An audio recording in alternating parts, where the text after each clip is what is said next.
నమస్కారం గురుగారు. మహాదేవ. గురుగారు, ఇప్పుడు మనం దేవత కాలంలో చూసుకున్నట్లయితే ఆ దేవుడి యొక్క దర్శనం కావాలంటే మనం ఎంతో తపస్సు చేస్తే కానీ మనకు దర్శనం అనేది ఉండదు. కానీ ఇప్పుడు మనం చూసుకున్నట్లయితే చాలామందికండి దేవుడు ఒంటి మీదకి రావడం, జోగినీలని, శివశక్తులని, బోనాలు వస్తే చాలామంది ఉంటారు. అందులో కొంతమంది పెళ్ళైన వాళ్ళు ఉంటారు, కొంతమంది పెళ్ళి కాని వాళ్ళు ఉంటారు. ఆ విధంగా ఉన్నారు. దేవుడు ఆ విధంగా తొందరగా రావడానికి మనకు అంత అర్హత ఉందంటారా? ఒక మనిషికి దేవుడు పూనాలి అని అంటే అది చాలా కష్టతరమైందమ్మా. ఇదే పూర్వంలో మొన్న ఒక ఛానల్లో అడిగారు నన్ను, దాంట్లో చిన్న వివరణ వారికి ఇచ్చాను. మీకు కూడా కొంత వివరణ ఇస్తా, వినండి. విషయానికి వస్తే ధర్మశాస్త్ర ప్రకారంగా ఒక మనిషి దేవతామూర్తులుగా మారాలి అని అంటే దేవుడు పుట్టినటువంటి సమయ, వార, తిథి, నక్షత్ర, యోగ, గ్రహకుండలాలన్నీ కలిపి ఏకరోజు అయినప్పుడు, ఒకే దినం అయినప్పుడు, ఆ సమయంలో ఎవరైతే జన్మిస్తారో వాళ్ళు దేవతావతారమూర్తుల కింద శాస్త్రంలో ఉంది. అయితే ఇందులో ఇంకో విషయం ఏంటంటే, ఆ సమయంలో పుట్టినటువంటి వారికి చిన్నతనంలోనే ప్రారంభమవుతుంది దేవత ఒంటి మీద ఉండేటువంటిది, మొదటిది. రెండోది, మొదటి 3 సంవత్సరాల వరకు ఆ శక్తి గ్రహించలేరు. 3వ సంవత్సరము తర్వాత వారికి దేవత ఒంటి మీదకి వచ్చినట్టు తన వాక్చాతుర్యంలోనే తెలుసు. మొదలు ఊర్లో జరగబోయే సంఘటనల గురించి చెప్తారు, ఊరు వ్యవస్థ చెప్పగలుగుతారు, వర్షాలు, ఇలా ఎన్నో రకాలు ఊర్లోకి వచ్చిన పీడలు, వాటి గురించి చెప్తారు. మొదలు మన గురించి చెప్పరు ఎప్పుడు కూడా, మన గురించి ఆ వివరణ కూడా ఇవ్వరు. రెండో విషయం వచ్చేసరికి, ఇప్పుడు నువ్వు వెళ్ళావు అక్కడికి, నీవే ఒక శివసతుల వాళ్ళ దగ్గరికి వెళ్ళావు, కూర్చున్నావు, మాట్లాడితే పసుపు తీసి బొట్టు కేవలం ఎక్కువగా చూడు మన తెలంగాణ ప్రాంతంలోనే ఉంది. ఆంధ్ర, మహారాష్ట్ర అటువైపు చాలా తక్కువే అండి, చాలా తక్కువ. అసలు మ్యాక్సిమం 10 ఊర్లకు కలిపి 2 ఉంటారు కావచ్చు. ఇక్కడ మన తెలంగాణలో ఇది ఒక బిజినెస్ కింద తయారవుతుంది. ఒక వీధిలో చూడండి, సుమారు 6 నుంచి 10 మంది వరకు వెళ్తున్నారు ఒక వీధిలోనే. అదొక బిజినెస్ కింద తయారైపోయింది ఇప్పుడు మెయిన్. అయితే ఈ దేవుడు వచ్చే వాళ్ళకు కొన్ని పరీక్షలు ఉన్నాయమ్మా.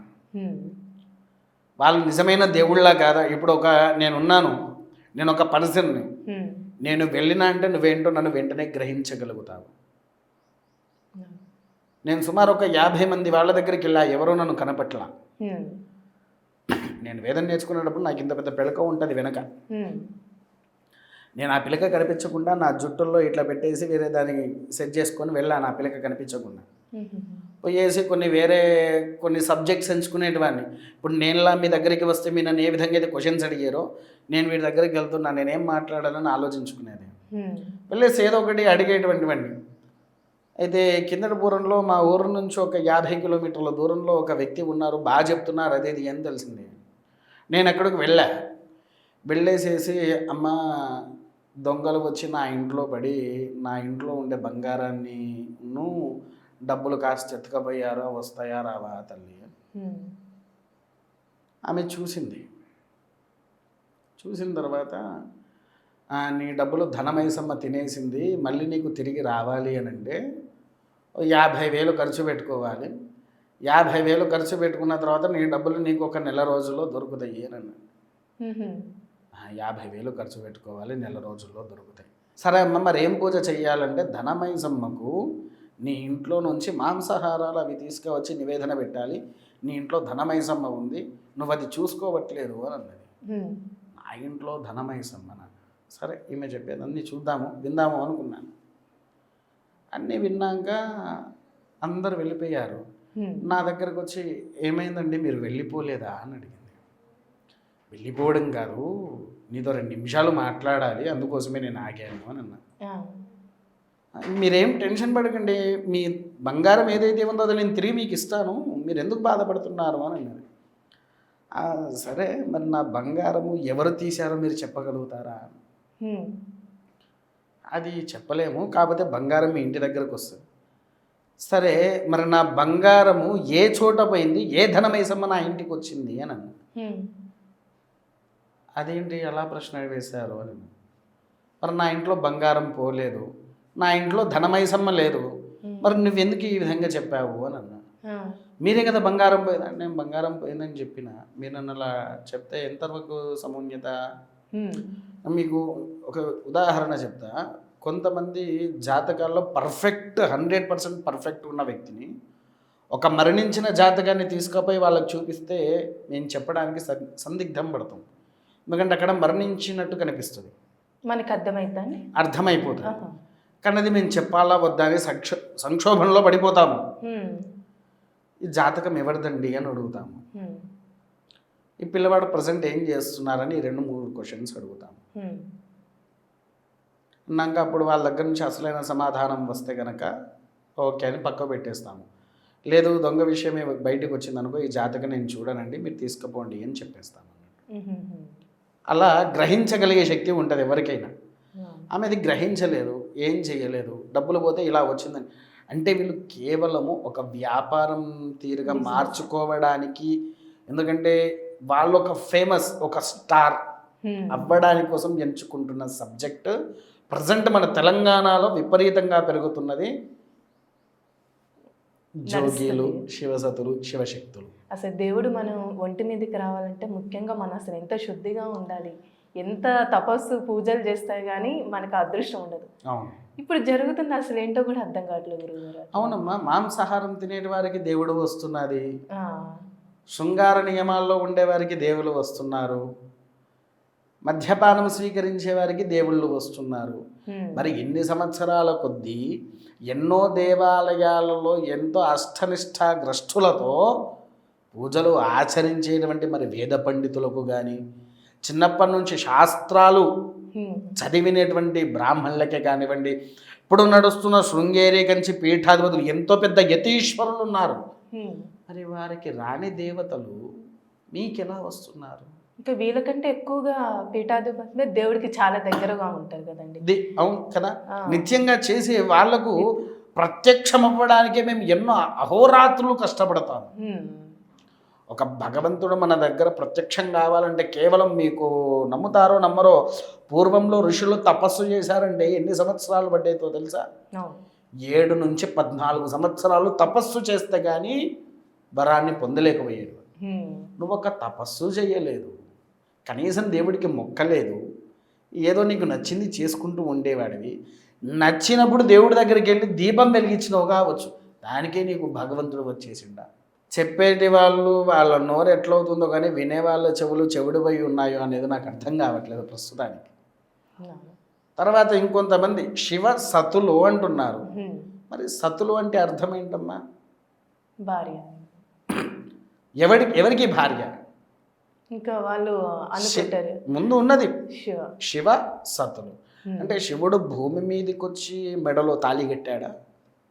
తాళి కట్టినప్పుడు శివసతి అని ఎందుకనంటావు? మనకు అంటే ఇదపూర్వంలో అంబేద్కర్ గారు రాకముందుకు కొన్ని జరిగాయి. ఏంటి? దేవదాసులు అనేటువంటివి విన్నారా? మీరు ఎప్పుడైనా పేరు విన్నారా? దేవదాసులు ఎక్కడుండేటువంటి వారు? ఒక దేవాలయంలో తప్ప బయటికి ఎక్కడని కనిపించేవారు కూడా కాదు. అవునా? భగవంతుని యొక్క సేవలో ఉంటూ భగవంతుని యొక్క ఆరాధన చేసుకుంటూ భగవంతునికే ఉండిపోయేటువంటి వ్యక్తులు దేవదాసులు. అంటే ఒక దేవుడికే దాసి కింద ఆమె. రాను రాను దాని వ్యవస్థను మార్చేసరికి ఆ దేవదాసి అనేది ఆగిపోయింది. ఇప్పుడు దేవదాసులు అనేటువంటి వాళ్ళు ఎవ్వరు లేరు. ఇక కొంతమంది ఇష్టమైన వాళ్ళు ఆడవాళ్ళు సన్యాస జీవితానికి వెళ్తున్నారు, నా అంతటా నేనే దేవదాసులు అనుకుంటున్నారు, వాళ్ళు అలా ఉండిపోతున్నారు.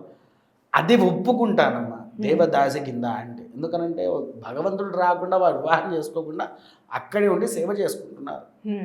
ఎక్కడో కైలాసంలో ఉండే పరమేశ్వరుడు భూమి మీదికి దిగి వచ్చి వీళ్ళకు తాళి కట్టడం. అసలు జోగి అంటే అర్థం ఏంటమ్మా? తన భోజనము తానే వండుకొని తినాలి. కన్న తల్లి వండినా తినకూడదు, కన్న తండ్రి వండినా తినకూడదు, అక్క మామ చెల్లె బాబా అంటూ ఎవ్వరు వండినా తినకూడదు. మరి వాళ్ళు ఎవరు పడితే వాళ్ళు తింటూ ఉంటే మాంసాహారం చూస్తుంటే వాళ్ళు జోగిల కింద ఎలా మారారు? అదొకటి. శివశక్తి అంటున్నారు. ఈ శివశక్తి అంటే ఏంటో నాకు అర్థం కావట్లా. మరి ఎంతో శివుడి యొక్క అనుగ్రహాన్ని పొందిన అఘోరాలను అఘోరా ఎందుకు అంటున్నాడు శివశక్తి అనకుండా? అవునా? లేదా నిత్యంగా శివారాధన చేసేటువంటి వాడు, నిత్యంగా శివనామస్మరణ చేసేవాడినైనా శివశక్తి అని చెప్పేసి మాట్లాడవచ్చు కదా. అలా కూడా అనట్లేదు. ఇక ఇప్పుడు నడుస్తున్న జనరేషన్లో మగవాళ్ళు ఈ విషయంలో ఆడదాళ్ళ కింద మారిపోతున్నారు. అంటే అర్ధనాదేశ్వరుడి కింద మారుతున్నారు. వాడికి భార్య ఉంటుంది, 2 పిల్లలు ఉంటారు, అందరు ఉంటారు. మళ్ళీ కాళ్ళకు మెట్టలు వేస్తున్నారు, గాజులు వేస్తున్నారు, చీరలు కడుతున్నారు, పోతున్నారు. అంటే మన భారతదేశ వ్యవస్థ ఎక్కడికి వెళ్తుంది? ఇది ధర్మమేనా మనకు? ధర్మం కాదండి. రాను రాను మన సృష్టిని, మన ధర్మాన్ని మనం నాశనం చేసుకుంటున్నాము. అంటే ఇతరులకు చెప్పేటువంటి ఆ మంచి అనేది వదిలిపెట్టి వాళ్ళను కూడా చెడ్డదారికి తీసుకువస్తున్నారు. దేవుడి పేరు చెప్పి నువ్వు మాంసం తింటున్నావు, దేవుడి పేరు చెప్పి మద్యపానం తీసుకుంటున్నావు, దేవుడి పేరు చెప్పి పైసలు తీసుకుంటున్నావు. ఇది మరి నీకు ఎటువంటి లభ్యతను తీసుకువస్తుందో అనేది అర్థం కావట్లేదా? ఒక దేవుడితో ఆట ఆడాలి అని అంటే దేవశాపానికి గురి అయితే మొత్తం వంశాలే లేకుండా పోతాయి. వాళ్ళు చేసే పని అనేది వంశం మొత్తం అది ఖచ్చితంగా తాకుద్ది. దీనికి ఉదాహరణ చెప్తా వినండి. నేననే కాదు, మీరు మామూలుగా ఎవరైనా కనుక్కున్నా కూడా తెలుస్తుంది. తంత్ర విద్యలో, దేవతాశక్తిలో మంత్రవిధిని ఆచరించే వాళ్ళు చిన్న తప్పు తేడా కొడితేనే వంశాలు లేకుండా మరణించినటువంటి బ్రాహ్మణ కుటుంబాలు ఎన్నున్నాయి. వీళ్ళేమో దేవుడితోనే ఆటలాడుతున్నారు. ఆ దేవుడి ఆట ఎక్కడి వరకు తీసుకుపోతుందో తెలుసా? అది ఎటువైపు దారి తీస్తుందో తెలుసా? టు బి ఫ్రాంక్ చెప్తా ఇంకో విషయం. ఇప్పుడు మనం ఈ ప్రోగ్రామ్ గురించి మాట్లాడాం కదా, తర్వాత మళ్ళీ వాడికి ఎవడికో ఎక్కడో ఉన్నవాడికి ప్రోగ్రామ్ చూసిన తర్వాత దేవుడు వస్తాడు. ఫలానా ఛానల్ వాళ్ళు, ఫలానా వ్యక్తుల వాళ్ళు ఈ విధంగా మాట్లాడుకున్నారు, మమ్మల్ని అవమానించారన్నట్టుగా అదొక సృష్టిని కూడా తీసుకువస్తారు వాళ్ళు. ధర్మాన్ని గ్రహించే వాళ్ళు లేరు. ధర్మాన్ని ముందుకు తీసుకురండి, అప్పుడు మన హిందూ ధర్మం, సనాతన ధర్మం అనేది నిలబడుతుంది. క్రిస్టియన్స్ ఉన్నారు, వాళ్ళ ధర్మాన్ని వాళ్ళు ఎలా చూసుకుంటున్నారు. ముస్లిమ్స్ ఉన్నారు, వాళ్ళు ఎలా చూసుకుంటున్నారు. కానీ మన హిందూ ధర్మంలో ఒక్కరు కూడా చెయ్యికి చెయ్యి కలపరు. పొరపాటున చెయ్యి కలిసిందనుకోండి, నన్ను కాకుండా వీడిక్కడే డెవలప్మెంట్ అవుతాడా అనే ఒక కుతూహలం వీడుకుంటాను. దానివల్లనే కలుషిత అంటే అన్ని కులాల కలయికలు ఉంటాయో ఉండయో, కానీ హిందూ అని పేరు చెప్పుకున్న వాడికి మాత్రం కలయిక లేదు. అవునా? అలాంటి వ్యవస్థ మనది. అందుకే ఈ జోగిలా శివశక్తులా ఏంటిదా? మరి జోగిలు శివశక్తులు ఉంటున్నప్పుడు గుళ్ళల్లో దేవుడి విగ్రహాలు ఎందుకు? మేము పూజలు చేయడం మేమెందుకు? నీకు దేవుడు వస్తున్నప్పుడు ప్రత్యక్షంగా నువ్వు ఉన్నప్పుడు తీసుకుపోయి నీకే అర్చనలు పూజలు చెయ్యాలి కదా. నేను ఏ సమస్య ఉన్నా కూడా ఇంకా వాళ్ళే చెప్తున్నారు. వాళ్ళు ఏం లేదమ్మా, శివశక్తులు వాళ్ళ దగ్గర వేయామనుకో, మొదలు నీ సమస్య ఏంటిది అని అడుగుతారు వాళ్ళు. దానికి వాళ్ళు మనసులో ఒక 10 క్వశ్చన్స్కి ఆన్సర్స్ వెతుక్కుంటారు. ఆ 10 3 నీకు తాకుతాయి, ఇంకా అదే నమ్మేస్తారు. దాన్ని పట్టుకొని నమ్ముకుంటారు. 10కి 10 కరెక్ట్గా వచ్చాయా లేవా అనేది చూసుకోవాలి ఫస్ట్. ఆ 3 తాగేసరికి అమ్మా నీ ఎంతటి వాళ్ళు లేరు తల్లిని కథం పాదాల మీద పడిపోతారు. వాడికి ఉన్నది మొత్తం అర్పించుకుంటారు. హ్యూమన్ సైకాలజీ అనుకోవచ్చు. సైకాలజీ దీనివల్ల నడుస్తున్నటువంటి వ్యవస్థనే ఈ శివశక్తులు జోగి నడుస్తున్న విషయం.